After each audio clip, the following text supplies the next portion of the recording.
दोस्तों welcome to my channel. दोस्तों टेकनी वातो चैनलમાં તમારું સ્વાગત છે। दोस्तों ગુજરાત બોર્ડ સેવા પસંદગી મંડળ દ્વારા ક્લાસ 3 ની અંદર જે પ્રિલિમ પરીક્ષા લેવામાં આવી હતી તેને લઈને હવે મુખ્ય પરીક્ષા માટે લાયક થયેલ ઉમેદવારોની જે યાદી છે એ મૂકી દેવામાં આવી છે વેબસાઈટ પર અને કટ ઓફ માર્ક્સ પણ મૂકવામાં આવે છે। તેને લઈને જે ઉમેદવારોની પસંદગી થઈ છે તેની યાદી પણ અહીંયા મૂકવામાં આવી છે અને ફાઇનલ માર્ક્સ પણ અહીંયા મૂકવામાં આવ્યા છે કે જે લાયક થયેલ જે ઉમેદવાર છે તે લોકોના માર્ક્સ કેટલા છે એ પણ તમે હવે જોઈ શકશો। આને લગતી જે સંપૂર્ણ માહિતી છે હું તમને આ વિડિયોની અંદર આપવાનો છું। ચેનલ પર નવા છો તો ચેનલને સબસ્ક્રાઇબ કરી લેજો। ચલો શરૂ કરીએ।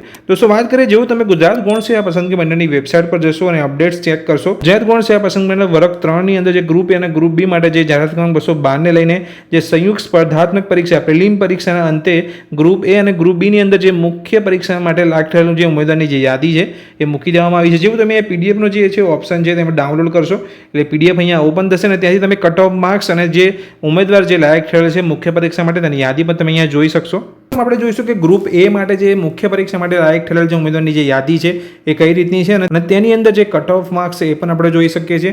એ તમે જોઈ શકો છો કે જનરલ કેટેગરી માટે જે કટ ઓફ માર્ક્સ છે ગ્રુપ એ માટે જે અટક્યું છે તમે જોઈ શકો છો 84.26 છે કોમન જનરલ કેટેગરી, ફિમેલ માટે 78% છે। એ જ રીતે અહીંયા કેટેગરી વાઇઝ પણ આપેલું છે ઈડબ્લ્યુએસ, એસસી, બીસી, એસસી અને એસટી માટે અને ફિઝિકલ હેન્ડીકેપ છે એ એક સર્વિસમેન છે તેનું પણ અહીંયા કટ ઓફ માર્ક્સ તમે જોઈ શકો છો। હવે આપણે જે મુખ્ય પરીક્ષા માટે જે લાયક થયેલ છે ઉમેદવારની જે યાદી છે એ પણ અહીંયા વેબસાઇટ પર મૂકી દેવામાં આવી છે। આગળ આપણે યાદી પણ જોઈ લઈએ કે કઈ રીતના લોકોની જે મુખ્ય પરીક્ષા માટે જે લોકો અહીંયા ઉમેદવારો લાયક ઠરેલ છે તે લોકોની યાદી કઈ રીતની છે। તમે રોલ નંબર પણ જોઈ શકો છો, તમારું નામ છે કે નહીં એ પણ તમે અહીંયા ચેક કરી શકો છો। લિસ્ટની અંદર જે ફાઇનલ માર્ક્સ છે તમે જોઈ શકો છો 100 માર્ક્સ છે એસસી બીસી કેટેગરીની અંદર છે, જનરલ કેટેગરીની અંદર છે। તો અહીંયા જનરલ કેટેગરીની અંદર 84 જે કટ ઓફ છે કોમન કેટેગરી માટે તો અહીંયા જોઈ શકો છો તમે। એ જ રીતે ગ્રુપ બી માટે પણ અહીંયા જે કટ ઓફ માર્ક્સ છે જાહેર કરવામાં આવી છે તેની યાદી પણ મૂકી દેવામાં આવી છે। આપણે ગ્રુપ બી માટે કેટલું કટ ઓફ રહ્યું છે એ પણ આપણે જોઈ લઈએ। તો દોસ્તો ગ્રુપ બીની અંદર જે પ્રિલિમ પરીક્ષાના અંતે જે કટ ઓફ માર્ક્સ અહીંયા તમે જોઈ શકો છો category wise cut off marks group બીની અંદર તમે જોઈ શકો છો। જનરલ કેટેગરીની અંદર 79 છે એટલે કે જે ગ્રુપ એ કરતાં અહીંયા ઓછું છે 79.16 છે, ફિમેલ માટે 73.37 છે। તો અહીંયા કેટેગરી વાઇઝ પણ ઈડબ્લ્યુએસ, એસસી, બીસી, એસસી અને એસટી તમે જે પણ કેટેગરીમાં આવતા હોય એ પ્રમાણે તમે આ category wise cut off marks અહીંયા જોઈ શકો છો।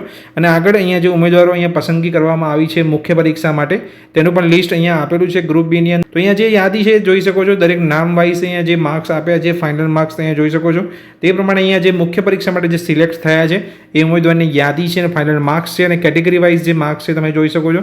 તો તમારું પણ નામ છે કે નહીં, તમે જો મુખ્ય પરીક્ષા માટે અહીંયા લાયક ઠરેલા છો કે નહીં, પ્રિલિમ પરીક્ષા તમે પણ જો આપી હતી તો તમારું અહીંયા પસંદગી થઈ છે કે નહીં એ પણ તમે ચેક કરી લેજો। દોસ્તો અહીં જે ગુજરાત ગૌણ સેવા પસંદગી મંડળ દ્વારા જે અહીંયા ક્લાસ 3 ની અંદર ગ્રુપ એ અને ગ્રુપ બી માટે જે મુખ્ય પરીક્ષાની અંદર લાયક ઠરેલ ઉમેદવારની યાદી અહીંયા જાહેર કરી દેવામાં આવી છે। દોસ્તો આજે વિડીયોની અંદર મેં માહિતી આપી જો તમને ગમી હોય તો વિડીયોને લાઇક કરજો, ચેનલ પર નવા છો તો ચેનલને સબસ્ક્રાઇબ કરી લેજો। Thank you.